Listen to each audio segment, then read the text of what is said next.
Subscribe to our channel by clicking the subscribe button. Click the bell button and enjoy the latest uploads from our channel. Everyone, स्वागत है आप सभी का हमारे YouTube channel success thunder पे। तो आज हम लोग एक 6 पर्सन्स की पजल के साथ है। इसको डेजिग्नेशन बेस्ड पजल भी आप कह सकते हो, जिसमें कि डेजिग्नेशंस दी हुई हैं कुछ लोगों की, प्लस उनका एज दिया हुआ है। तो ये सब चीज़ें हमें अरेंज करनी है। पहले आप क्वेश्चन को देखकर स्क्रीनशॉट ले लीजिएगा एक बार।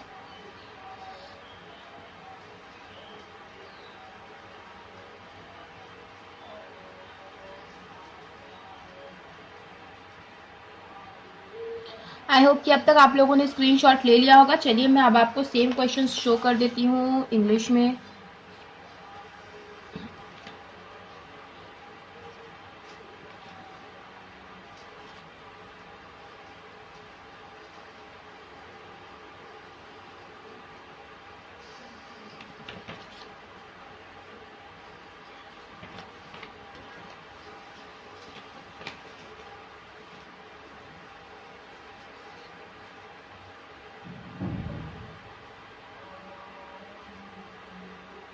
आई होप अब तक आप लोगों ने स्क्रीनशॉट ले लिया होगा, सॉल्व भी कर लिया होगा। चलिए अब मैं आपको क्वेश्चन को सॉल्व करके खुद दिखाती हूँ। और ये क्वेश्चन प्री का नहीं है, मेंस का क्वेश्चन है, तो इसको आप मेंस में ही एक्सपेक्ट कर सकते हो। क्वेश्चन सॉल्व करने का जो सटीक समय होना चाहिए ये मैं आपको वीडियो के अंत में बताऊँगी। चलिए क्वेश्चन को सॉल्व करना शुरू करते हैं।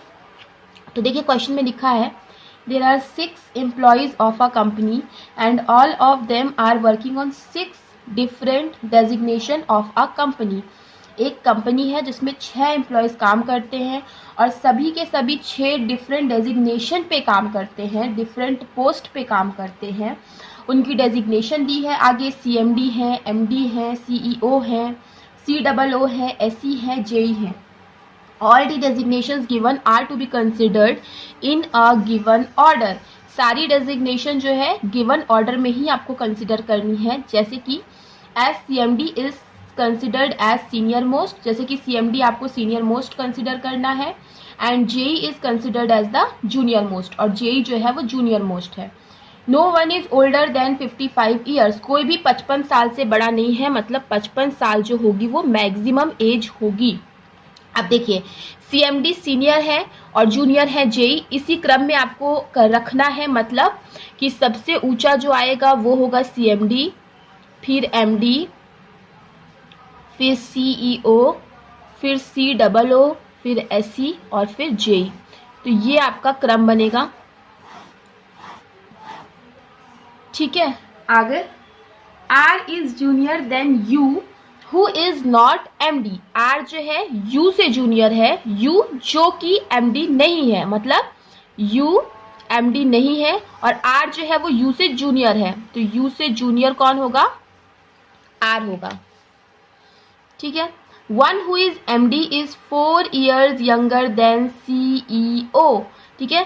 CEO जो है उससे MD जो है 4 साल का छोटा है, छोटा है इसीलिए मैंने नीचे लिखा है। आई होप आपको इतना क्लियर होगा। चलिए आगे बढ़ते हैं। More than 2 persons are junior than P। P से 2 से ज्यादा लोग जूनियर होंगे, मतलब 3 लोग तो P से जूनियर होंगे ही होंगे। 2 से ज्यादा होंगे मतलब 3 तो होंगे ही होंगे। मतलब P यहाँ पे भी नहीं आएगा, P यहाँ पे भी नहीं आएगा और P यहाँ पे भी नहीं आएगा, इसके कहीं ना कहीं ऊपर ही आएगा। आगे देखते हैं। Age of the one who is JE is a perfect square. मतलब जो JE है उसकी जो एज है वो परफेक्ट स्क्वायर है, ठीक है।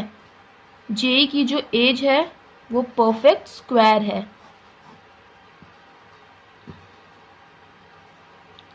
ऑफ एन ऑड नंबर, वो भी ऑड नंबर की, ठीक है। परफेक्ट स्क्वायर है वो भी ऑड नंबर की। Age of JE is perfect square of an odd number. Q is junior than S but senior than R। Q जो है वो S से जूनियर है मगर R से सीनियर है, ठीक है। Q जो है वो S से तो जूनियर है लेकिन वो R से क्या है? सीनियर है, ठीक है। Q is junior than S but senior than R। Age of the one who is CEO is just double the age of the one who is JE। मतलब JE की जो एज है उसको आप डबल कर दीजिए तो CEO की एज निकल के आ जाएगी।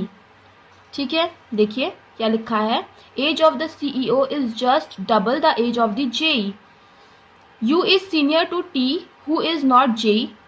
U जो है वो T से सीनियर है, U जो है वो T से सीनियर है। क्या लिखा है, U is senior to T, U जो है वो T से सीनियर है। T who is not JE, T जो कि JE नहीं है। आगे बढ़ते हैं, S इज नॉट COO। ठीक है, S जो है वो COO नहीं है। Age of the one who is COO is a perfect square of a number and 10 years younger than S। अच्छा, COO की जो एज होगी वो एक नंबर का परफेक्ट स्क्वायर होगी। ठीक है, COO की जो एज है वो एक नंबर का परफेक्ट स्क्वायर है और 10 साल छोटा है वो S से। ठीक है, S से में 10 माइनस करो तब आपको COO की एज मिल जाएगी। तो ये दोनों एक ही इंटर रिलेटेड बात है। इसको हम लोग एक पैराग्राफ में ले लेते हैं कि जो COO है उसकी जो एज है वो एक परफेक्ट स्क्वायर है और उसकी जो एज है वो 10 साल छोटी है किससे, S से। One who is CMD is 5 years older than the one who is CEO। ठीक है, मतलब CEO की एज में आप 5 जोड़ दोगे तो आपको CMD की एज पता चल जाएगी। The one who is CMD is 5 years older than the one who is CEO. S is junior to P. S जो है वो P से जूनियर है। तो अब देखो S जो है वो P से जूनियर है, यहाँ हमने लिखा था ना, तो इसी को हम आगे बढ़ाते हुए ऐसे लिख देते कि S जो है वो P से जूनियर है। S is junior to P. U's age is an even number. U की जो एज है even नंबर है। U's age is an even number. आगे लिखा है T is 6 years younger than S। अब देखिए यहाँ देखो T जो है वो 6 years younger than S है, मतलब S की एज में आप 6 माइनस करो तो आपको T की एज मिल जाएगी। इन्हीं से इंटर रिलेटेड है तो यहीं पे हमने लिख दिया। Q is 11 years older than R। R से Q जो है वो 11 साल का बड़ा है, मतलब R की एज में अगर 11 आप जोड़ दोगे तो आपको Q की एज पता चल जाएगी। Age of the one who is JE is not less than 20 years। मतलब जो JE की एज है वो 20 साल से कम नहीं है, मतलब कहीं ना कहीं 20 से ऊपर ही है। ठीक है, 20 से ऊपर है। तो अब देखो यहाँ से क्वेश्चन हमारा खत्म हो जाता है। अब हम इतनी से इन्फॉर्मेशन से क्वेश्चन बनाएंगे। देखो क्या बोला है कि JE की एज जो होगी वो 20 से ऊपर होगी और ऑड नंबर का स्क्वायर होगा, लेकिन 55 से ज्यादा नहीं होगी। तो देखिए ऑड नंबर का स्क्वायर मतलब 1 का स्क्वायर तो हो नहीं सकता, 3 का स्क्वायर हो नहीं सकता क्योंकि 3 का स्क्वायर तो 9 होता है, 5 का स्क्वायर हो सकता है। ठीक है, 7 का स्क्वायर हो सकता है 20 से ऊपर और 55 से कम, और 9 का स्क्वायर तो हो नहीं सकता, तो यही दोनों हो सकते हैं। तो 25 होगा तो 49 होगा। तो JE की एज जो होगी या तो 25 होगी या तो फिर 49 होगी। ठीक है, ये वाला हो गया हमारा। अब देखिए अब क्या क्या चीजें हो सकती हैं। देखिए अब हम इसको थोड़ा सा अरेंज करने की कोशिश करेंगे। देखिए यहाँ पे लिखा है क्या कि P से छोटा होगा S, S से छोटा होगा Q, Q से छोटा होगा R, पर R से बड़ा है U। ठीक है, इस चीज को भी ध्यान रखना है। देखो अब क्या बोला, हमें बोला है कि P से छोटा है S भी, Q भी और R भी, राइट। मतलब P से छोटा होगा S, Q और R भी। अब R से अगर बड़ा है U, मतलब P से छोटा होगा U भी, राइट। P से छोटा होगा U भी, तो U मतलब यहां तो नहीं आ सकता। क्यों? क्योंकि P से छोटा है U। तो फ्रेंड्स देखिए अब हमें एक चीज देखिए पता क्या चल रहा है कि P के नीचे आना है S को भी, S के नीचे आना है Q को, Q के नीचे आना है R को। ठीक है, P यहाँ नहीं आ सकता, तो P या तो फिर यहाँ आएगा, या तो फिर P यहाँ आएगा, या तो फिर P यहाँ आएगा। यही 3 प्लेस होती है P के लिए। P अगर यहाँ पे आ गया, S Q R ऐसे आ जाएंगे। इस केस में देखिए, इस केस में S Q R देखो, या S यहाँ पे आ नहीं सकता, और अगर आपने S को यहाँ लिखा तो Q R तो आएगा नहीं, तो S यहाँ पे आ जाएगा। इस केस में अभी देखिए पॉसिबिलिटीज है। तो अब हमें क्या थोड़ा सा दिमाग लगाने की जरूरत है कि बोला कि R के ऊपर आना है U को और T के भी ऊपर आना है U को, मतलब यू टी आर है ना, यू टी और यू आर, ठीक है। यू इसको आप छोड़ दीजिए, यू के नीचे टी भी आएगा और आर भी आएगा। अगर हम इस फिगर को ले, इन दोनों को मर्ज कर दे तो कुछ ऐसा बनेगा, यू के नीचे कहीं ना कहीं टी और आर को आना है।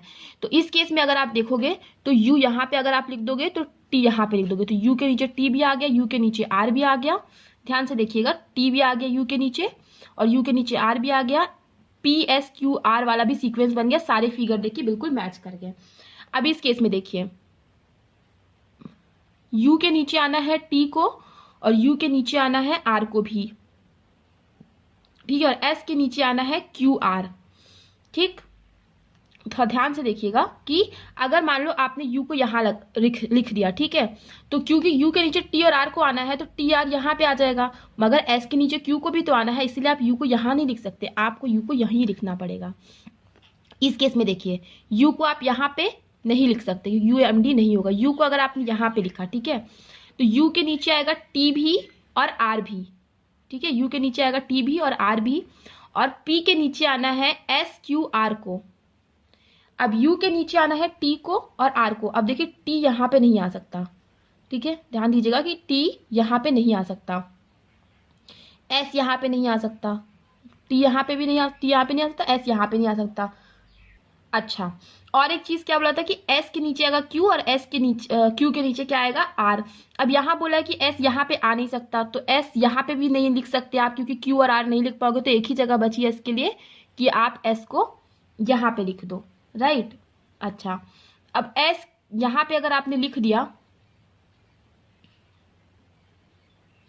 तो भी इसके अलावा एक और पॉसिबिलिटी भी हम बना सकते हैं। देखिए एज अभी हम कंसिडर नहीं करेंगे, अभी हम पर्सन्स को फिक्स कर रहे हैं, ठीक है। देखो पी आपने यहाँ लिखा तो एक बार आपने एस को यहाँ पे लिख दिया, एस को आप यहाँ पे लिख नहीं सकते क्योंकि यहाँ पे मना है, तो एस यहाँ पे भी तो आ सकता है, तो पी यहाँ पे लिखकर आप एक बार एस को यहाँ पर भी लिख दीजिए। तो ये दो पॉसिबिलिटी अभी हमारे पास बन रही है, ठीक है। अब देखिए यू यहाँ पे आ नहीं सकता, पता है हमें, तो यू हम एक बार यहाँ पे लिख देते हैं, ठीक है। अब यू के नीचे आना है टी को भी आर को भी, टी देखो यहाँ नहीं आएगा तो टी यहाँ पे लिख देंगे, आर को यहाँ पे लिख देंगे, ठीक है। और क्या एस क्यू आर का सीक्वेंस बनना था, ठीक है, एस के नीचे क्यू और आर आना था, तो एस के नीचे क्या यहाँ पे क्यू और आर दोनों आ पा रहे, नहीं आ पा रहे, तो ये आपका गलत हो गया, एक हमारा गलत हो गया। अब इसमें देखते हैं, देखिए अब इस केस में क्या हमने एस को यहाँ पर लिख दिया, ठीक है, यू को यहाँ पे यू को आप यहाँ पर भी तो लिख सकते थे, तो एक ये भी बना लेते हैं कि एस को यहाँ पे यू को यहाँ। अब यू के नीचे आने थे टी को भी और आर को भी, ठीक है, टी और आर को दोनों को यू के नीचे आने थे, मगर टी यहाँ नहीं आएगा तो टी यहाँ पे आ जाएगा और आर यहाँ पे आ जाएगा, और क्यू कहाँ बन जाएगा, क्यू यहाँ पे बन जाएगा। अब देखो एस क्यू आर का सीक्वेंस बन गया और एस पी के नीचे है, ठीक है। अच्छा, यू के नीचे टी और आर ये दोनों भी आ गए, तो इस केस में सब कुछ सही है बिल्कुल। इस केस में भी देखिए यू के नीचे टी भी आया और आर भी आया, एस क्यू आर का सीक्वेंस ही बना, मतलब पी एस क्यू आर का भी सीक्वेंस बन गया, ये भी सही है, कोई बात नहीं। अब इसमें हम लोग देख लेते हैं, इस केस में देखो यू के नीचे आना था टी को और आर को, ठीक है। अच्छा, और पी एस क्यू आर का भी सीक्वेंस बनना था। देखो पी एस का तो सीक्वेंस बन गया, क्यू आर का आपको सीक्वेंस बनाना है और यू के नीचे टी को भी रखना है, ठीक है, ये चीज आपको ध्यान में रखना है कि यू के नीचे टी को भी रखना है। अच्छा, अब इस तो अभी ये चीज देखिए हम फिक्स इसमें नहीं कर पा रहे हैं, क्यों, क्योंकि इस चीज में अगर आप फिक्स अभी करोगे, करने की कोशिश करोगे, तो आपका फिक्स हो ही नहीं पाएगा, कम से कम 2-3 पॉसिबिलिटीज बन जाएंगी, ठीक है। तो अगर आप बनाना चाहो तो बना भी सकते हो, ऐसी कोई बात नहीं है। देखो चलो बनाने की कोशिश भी कर लेते हैं। देखो एस के नीचे आना है क्यू को और क्यू के नीचे आना है आर को, ठीक है, तो मतलब क्यू और आर ऐसे आएंगे। मान लो अगर आपने क्यू को यहाँ पे लिखा तो आपको आर को यहाँ पे लिखना पड़ेगा, ठीक है, तो लेकिन आप टी को फिर यहाँ पे लिख नहीं पाओगे, तो इसीलिए अगर आप क्यू को यहाँ पे लिख रहे हो तो आर को यहाँ पे लिखो, टी को यहाँ पे लिखो, ठीक है, क्यू यहाँ पे, आर यहाँ पे, टी यहाँ पे, ऐसा आप कर सकते हो, यू पी एस, ठीक है, ऐसा आप कर सकते हो। देखिए फिर पी एस क्यू आर बन गया और यू के नीचे टी और आर दोनों आ गए, अगेन बन गया सीक्वेंस। देखो कितने सारे सीक्वेंस बन पा रहे हैं इसमें, ठीक है। फिर यूपीएस, अब क्यू को एक बार आपने यहाँ रख के देख लिया, अब एक बार यहाँ पे भी रख के अगर आप देख लोगे, क्यू के नीचे आर यहाँ पे आ गया और टी यहाँ पे आ गया, S P S Q R और यू के नीचे टी और आर, ये भी सीक्वेंस बन गया, ये भी राइट है, सारे ही राइट हो रहे हैं। आप देखते जाइएगा, देखो पी एस यहाँ पे नहीं आ सकता, मगर इस केस में एस यहाँ पे आ गया तो ये गलत, ठीक है। पी एस यहाँ पे नहीं आया, पी यहाँ नहीं आना चाहिए, टी पी यहाँ पे नहीं आना चाहिए, ठीक है, और यू यहाँ पे नहीं आना चाहिए, ठीक है। ये वाला हमारा बन गया। अब इसमें थोड़ा सा देख लेते हैं, यहाँ पे देखो यू यहाँ पे है तो एस क्यू आर का मैंने बताया सीक्वेंस बनना है, तो अगर आपने क्यू को यहाँ पे रखा तो आपको आर यहीं पे रखना पड़ेगा, क्योंकि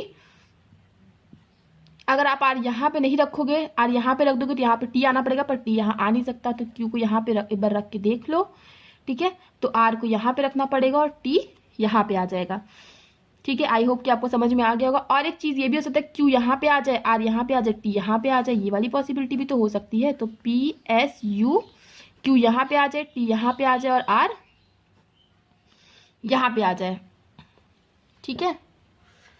तो ये सारे अरेंजमेंट हो सकते हैं। अगेन देखो टी को सॉरी क्यू के नीचे आर को आना था, तो आर यहाँ पे आ जाए और टी यहाँ पे आ जाए, ठीक है। तो देखो क्या बोला, क्यू के नीचे P S Q R, you के नीचे टी और आर, यू के नीचे टी और आर, तो सारे सीक्वेंस बन गए अगेन।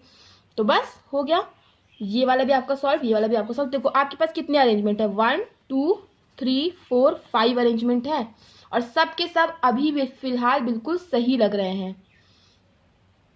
चलिए अब हम इसको सॉल्व करने की कोशिश करते हैं। चलिए कोई बात नहीं, अब आगे बढ़ते। एक चीज देखिए इसमें सब में कॉमन क्या है कि आर सब में नीचे ही है।